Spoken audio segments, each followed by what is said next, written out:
అంత గొప్పగా మనం చూస్తున్నాం. కానీ ఒకప్పటి ప్రజలకు సిలువను విలువైనదిగా జ్ఞాపకం చేసుకోవడానికి, విలువైన వాటితో దాన్ని పెట్టడానికి అసలు ఇష్టపడేవారు కాదండి. తృణీకరించబడిన వాడు, శాపగ్రస్తుడు, నీచుడు అనుభవించే ఒక భయంకరమైనటువంటి శిక్షది రోమా గవర్నమెంట్ కాలంలో.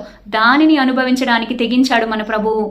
దయచేసి మాటలు వింటున్న యవ్వనస్తులకి, యవ్వనస్తురాలకి, విశ్వాసులైన నా తోటి సహోదరి సహోదరులందరికీ చెప్తున్నా, దయచేసి ఎప్పుడు కూడా ఆ సిలువ విలువను తగ్గించొద్దండి. మీరు యేసుప్రభు వారు దాన్ని తాకేటప్పటికే సిలువ విలువ పెరిగింది.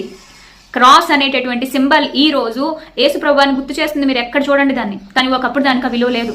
అది అసహ్యకరమైన ఒక శిక్ష.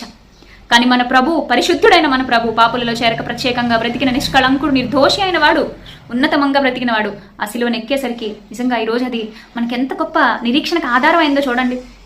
అనుదినము నిరంతరము మనము మన శరీరాన్ని సిలువ వేసుకోవాల్సిన వారమే ఉన్నామని భక్తుడు సెలవిస్తున్నాడు.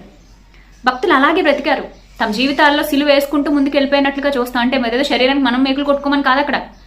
శరీరంలో ఉన్న ప్రతి ఆలోచనను, ప్రతి శరీరేచ్ఛను ప్రభువుకు లోబడినట్లుగా చెరపట్టి పాపమునకు దాసులు కాక క్రీస్తుకు దాసులుగా ఉండునట్లు రోమపత్రిక 12లో మొదటి అధ్యాయంలో చెప్పినట్లుగా సజీవయాగంగా శరీరానికి సమర్పించగలిగేంత భక్తి జీవితం, ఆచరణలో చూపించేంత ఆరాధనా క్రమం, ఇదంతా మనకి రావాలి.